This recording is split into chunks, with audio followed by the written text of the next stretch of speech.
Em meados da década de 1990, quando era governador do Paraná, Roberto Requião deu apoio às investigações da Polícia Federal que detectaram o desvio de 124 bilhões em evasão de divisas, sonegação de impostos e dinheiro de corrupção para a agência Nova York do Banco do Estado do Paraná, o Banestado.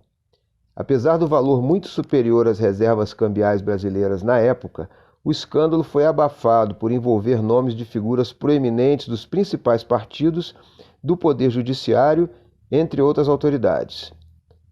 Nessa entrevista ao AEPET TV, Requião observa que, por conta do Banestado, muitas autoridades que deveriam defender nossa soberania podem estar sendo vítimas de chantagem, havendo influência também nos julgamentos seletivos da Operação Lava Jato, capitaneada pelo juiz Sérgio Moro, que também atuou no caso Banestado. Além da punição dos malfeitores do Banestado, Requião agora quer a divulgação de uma outra lista, que está em poder de autoridades suíças, contendo os nomes de beneficiários de propinas pagas pela Odebrecht e detectadas na Operação Lava Jato. A relação foi solicitada pelos advogados do presidente Lula e, segundo Requião, contém mais de 100 nomes apenas no Poder Judiciário.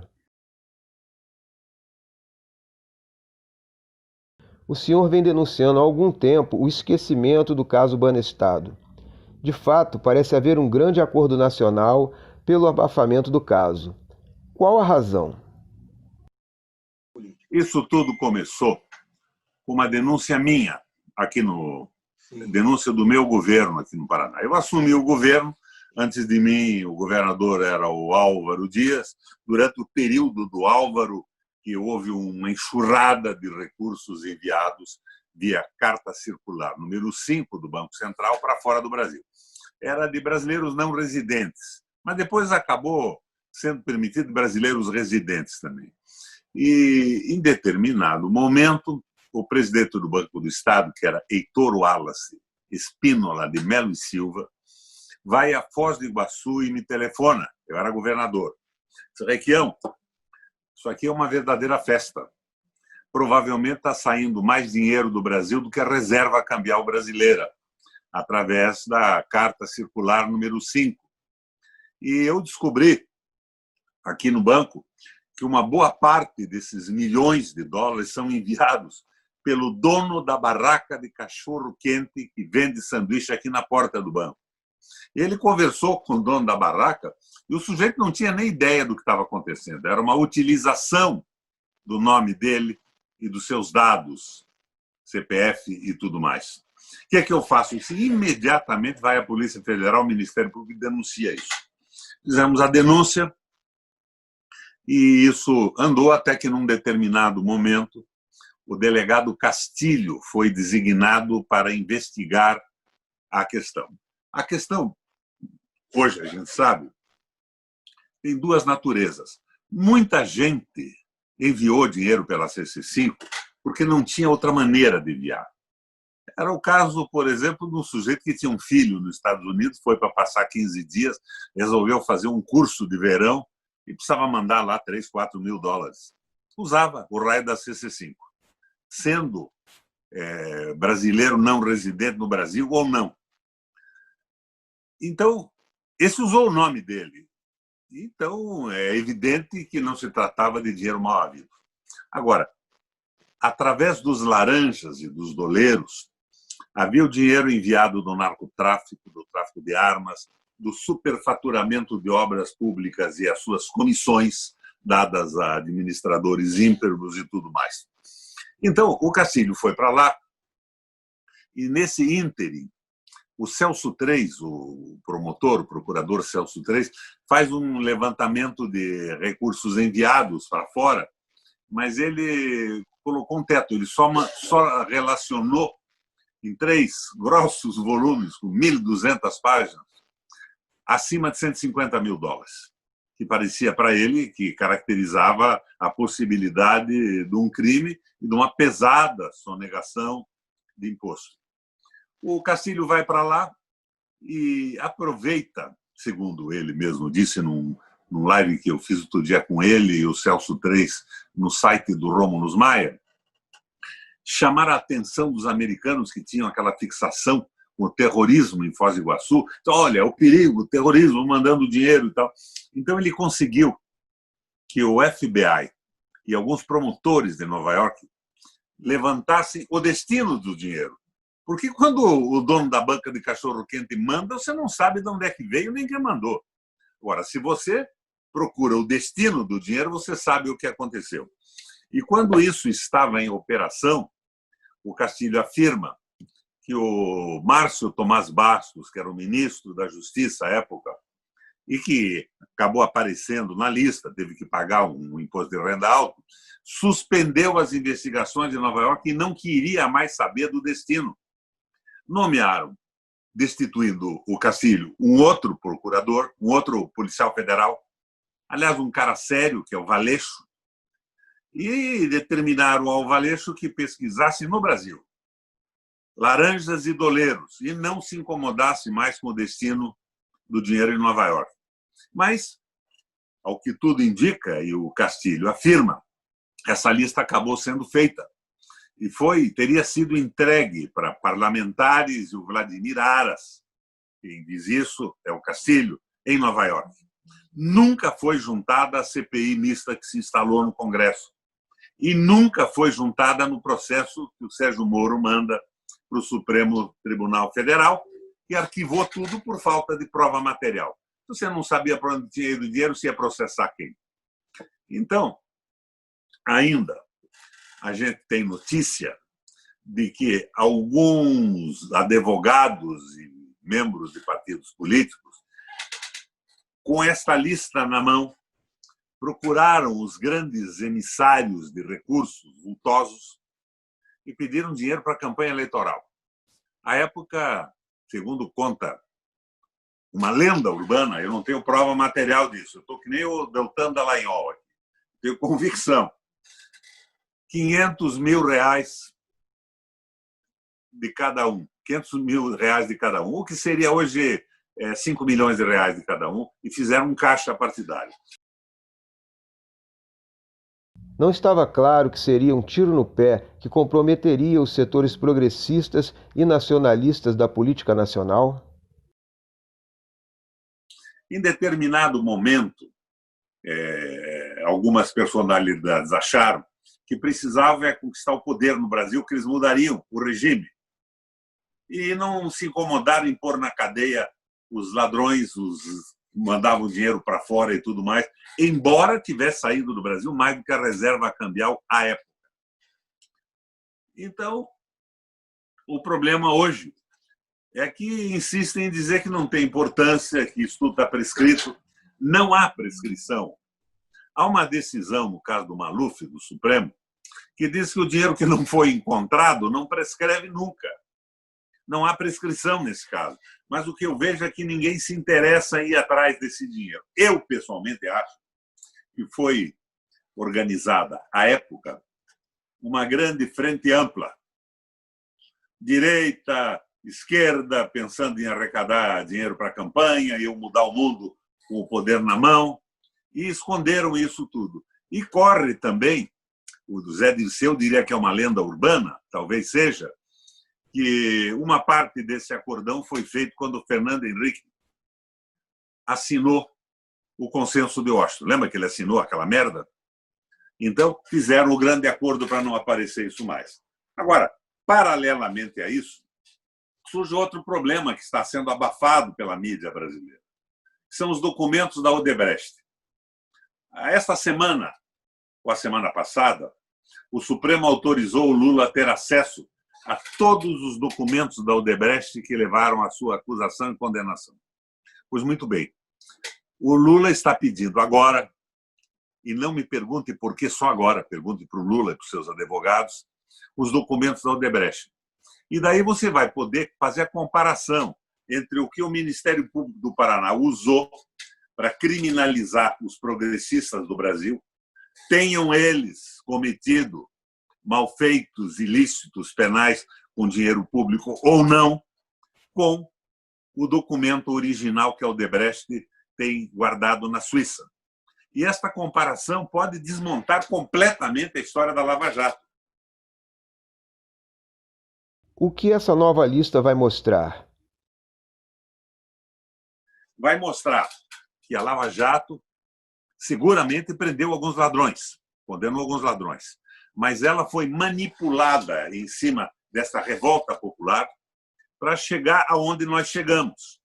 A entrega da água, privatização da água, do petróleo, fim da aposentadoria dos trabalhadores brasileiros, fim da CLT e essa lesão pesada que sofre a soberania brasileira. Então, agora nós estamos a ponto de chegar a uma verdade sobre isso. A denúncia do Palocci, por exemplo, foi desmembrada do processo do Lula pelas infrações cometidas pelo Sérgio Moro, mostrando que ele estava utilizando de dados para, em véspera de eleição, provocar a derrota nacionalista. E veja bem, Rogério, eu não vou dizer nunca a você, porque eu respeito as pessoas que vão nos ouvir nessa gravação, que não tenha bandido na esquerda brasileira, que não tenha bandido nos partidos que acabaram assumindo o governo e pilotando a esperança do Brasil. Mas esse fato da corrupção foi utilizado para viabilizar a derrota do nacionalismo, uma espécie de consenso ou aceitação para a desnacionalização de empresas estratégicas do Brasil. Foi uma jogada de guerra híbrida, sem dúvida alguma, comandada pelos interesses geopolíticos dos Estados Unidos. Eu não tenho dúvida disso, né? Os Estados Unidos, nas últimas décadas, investiram cerca de 300 trilhões de dólares nas suas forças armadas para manter o domínio sobre toda a geração energética e de minerais estratégicos no mundo, provocando guerras, derrubando governos legítimos e provocando isso que se está vendo hoje. É um caos em que nacionais se exilam do seu país voluntariamente em massa porque não tem mais condição de viver. Tais primaveras árabes e tudo isso. E isso tudo foi feito no Brasil, com apoio do Sérgio Moro, da Rede Globo, da grande mídia. Você lembra que até o telefone da Dilma Rousseff foi grampeado? Agora, o que me preocupa nesse processo todo é que se o Lula conseguir os dados da Odebrecht da Suíça, comparar com os dados usados aqui, nós vamos verificar muito provavelmente que eles selecionaram as informações. Eles não estavam brigando contra a corrupção, eles estavam montando um processo contra o Brasil, a soberania nacional e a escravização dos nossos trabalhadores. Era uma proposta do liberalismo econômico que recrudesceu depois da queda do comunismo na União Soviética. Porque até então, na Europa, a social-democracia se constituiu por medo do comunismo. E os movimentos populares viabilizaram, desde o voto das mulheres, as leis trabalhistas e o respeito às minorias raciais e de gênero no mundo. Caiu a União Soviética e eles resolveram avançar de uma forma completa outra vez. E daí, para arrematar tudo isso, todos sabem, eu e você sabemos, e os nossos telespectadores aqui sabem, que o Brasil e o mundo estão sendo dominados por uma minoria absoluta que detém o capital. Não é nem a velha proposta do capitalismo. É o capitalismo financeiro, que não se preocupa em construir uma fábrica, de viabilizar o emprego, de produzir bens e serviços. Ele simplesmente multiplica o seu poder pela rolagem, fundamentalmente, de dívidas públicas, a que países foram traiçoeiramente levados a contrair. Então, o caso é esse e isso pode explodir de um momento para outro. Agora, é claro que nós temos nesse processo todo como resultado colateral da geopolítica norte-americana e da política do capital financeiro no mundo, a eleição do Bolsonaro, que, a meu ver, nunca foi desejada por ninguém, foi um acidente. Eles queriam mesmo, provavelmente, conseguir um Alckmin na época, hoje querem um Huck, querem uma figura qualquer dessas. Agora, a minha preocupação política por isso eu tenho batido nesse assunto, conversado com muita gente, é que nós não temos hoje uma oposição concreta a esta política liberal.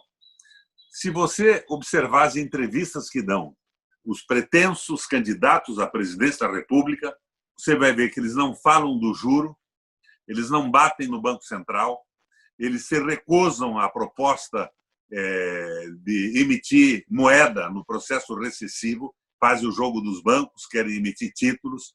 Nós estamos vendo liberais que poderiam ser classificados, como gostava de dizer o Martin Luther King nos Estados Unidos, como tokenistas. Você sabe que token é um símbolo. E o tokenismo é um liberalismo que faz pequenas concessões para os trabalhadores e para a soberania de países para mantê-los sem revolta. Eu vejo isso, eu não vejo candidaturas que se oponham ao que está acontecendo aí. Não se trata nem de dicotomia de comunismo e liberdade, não. É a safadeza absoluta do apoio ou da procura do apoio eleitoral dos bancos, das grandes redes de comunicação, num processo eleitoral que vamos ter com o fim do regime do Bolsonaro e do Mourão. Então, nós estamos numa entaladela. Agora, a revelação dos documentos da CC5 do escândalo Banestado e a obtenção dos documentos da Odebrecht pode, sim, dar vezo ao desmonte disso de uma hora para outra. E será um desmonte oportuno, porque ele virá com a decadência absoluta do Brasil, em função da economia pregada e praticada pelo Guedes. Que o Guedes é o verdadeiro administrador disso. De janeiro a março, nós tivemos uma queda de 1,5% do PIB. E o Covid-19 passou a ser um acelerador da crise que estava sendo montada.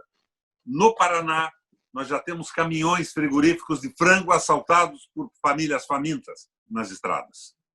Então, nós vamos ter um problema muito sério ocasionado pela loucura do neoliberalismo econômico que faliu no mundo, e nós precisamos desse processo todo resgatar uma unidade nacional em cima de um projeto de recuperação do desenvolvimento, da soberania, do emprego, dos direitos trabalhistas.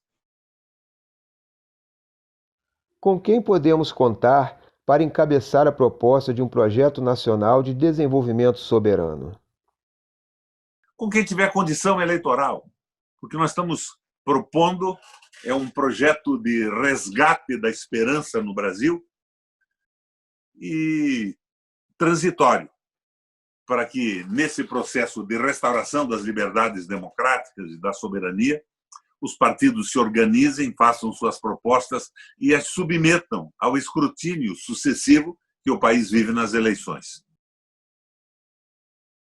O ex-presidente Lula teria algum papel nesse processo?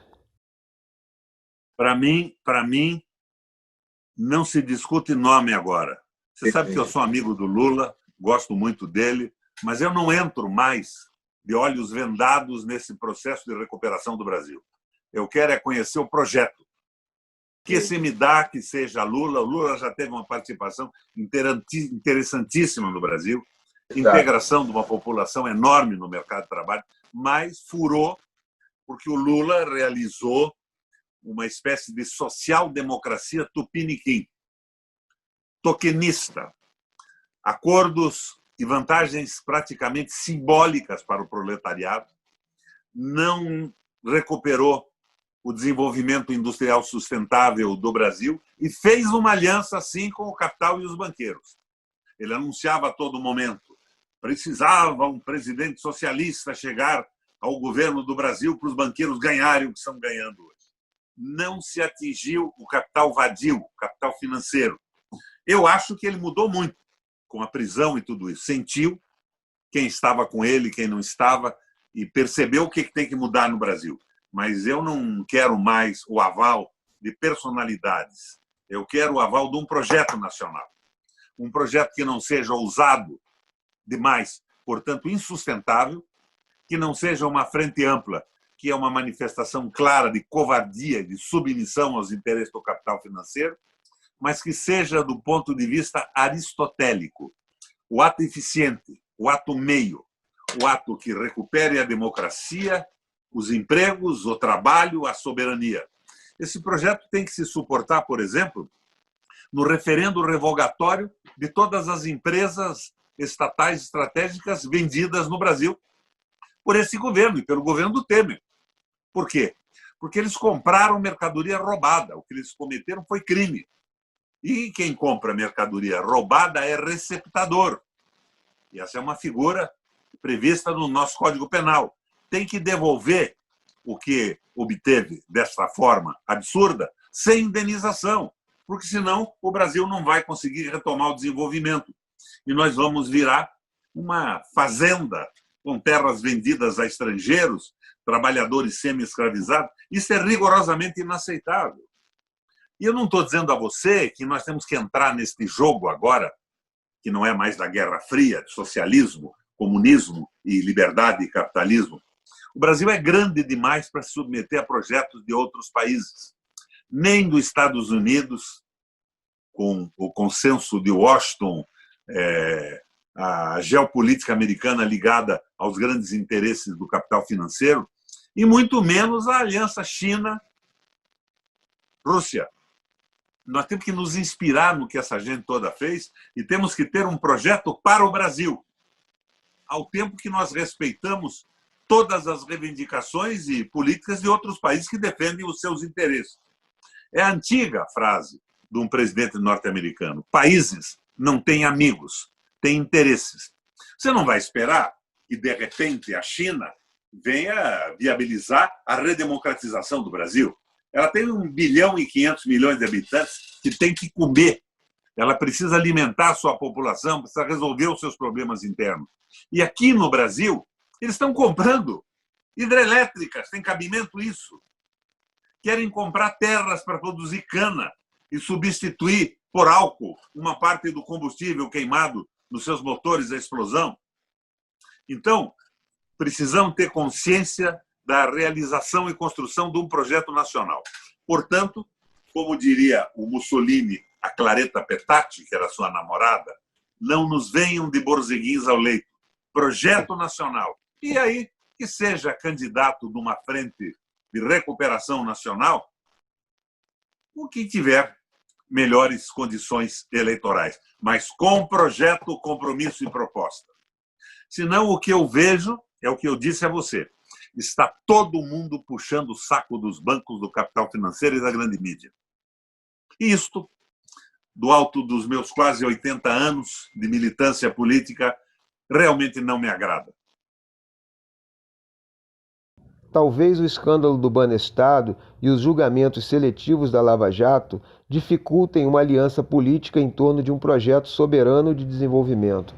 Qual o papel do juiz Sérgio Moro, que participou dos dois casos?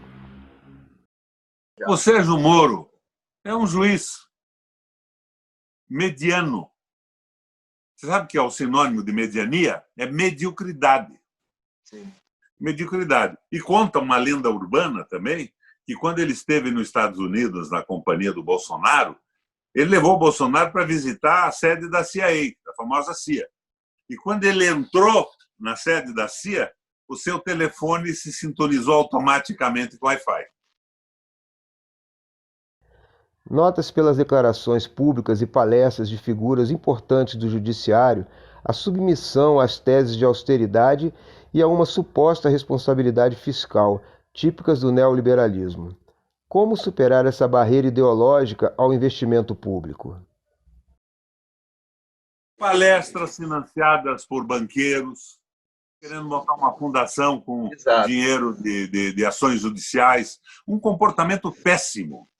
Você veja, o Deltan Dallagnol, há um tempo atrás, foi a Ponta Grossa e comprou apartamentinhos em construção daquele Minha Casa Minha Vida, tirando a oportunidade de um sujeito pobre ter casa própria e comprou para ganhar dinheiro com isso.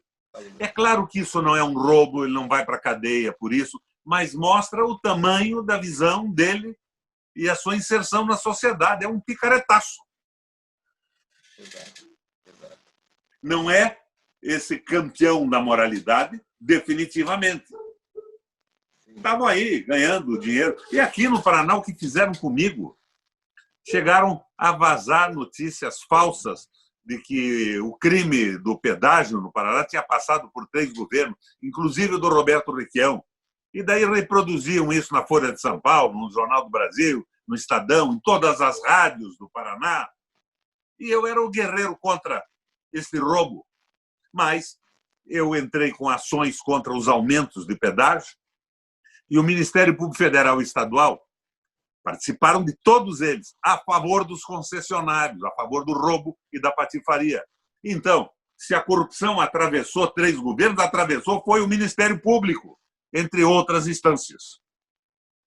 O Judiciário também.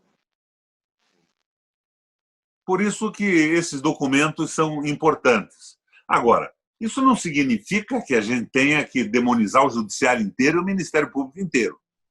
Essas figuras de extrema-direita empolgadas pelo prestígio que conseguem e inflam o seu próprio ego, não são a base absoluta do Ministério Público. Assim como o Exército Brasileiro não pode ser representado por meia dúzia de generais de pijama, sem pijama, mas despidos de inteligência e de patriotismo. O Exército tem 500 mil homens no Brasil.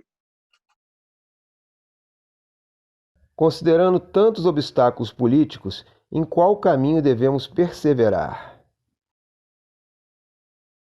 Nós temos que continuar utilizando a mídia alternativa, como estamos fazendo aqui agora, para levantar a consciência dos brasileiros no processo de desorganização que se antevê na nossa sociedade. Nós já estamos numa situação muito complicada. Nós precisamos ter quadros que entendam isso e que se somem num projeto de restabelecimento da esperança no trabalho e no Brasil. Soberania e democracia, acima de tudo. Como reconquistar a Petrobras e outras estatais para que cumpram seu papel como indutoras do desenvolvimento? Os países só saíram com investimentos públicos enormes. E a Petrobras, até ontem, era responsável por 80% dos investimentos no Brasil. Petrobras tem que ser estatal, tem que estar voltada aos interesses do povo brasileiro.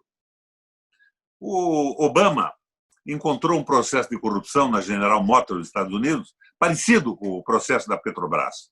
Nem eu nem você vamos dizer que não tínhamos ladrões lá dentro, canalhas, patifes. O que é que ele fez? Ele estatizou a General Motors, recuperou. O judiciário e a polícia puseram os ladrões na cadeia. E daí, diferente de petróleo, a obrigação do Estado não é construir automóvel. Ele colocou de novo as ações no mercado e privatizou a General Motors. No nosso caso, não. Petróleo tem que ser 100% estatal. E a canalha está vendendo refinaria como se fosse sucata, desprezável. 3 refinarias que pode ter custado 600 milhões de reais vendidas por quase nada. Estão soltos ainda. E os generais onde é que estão?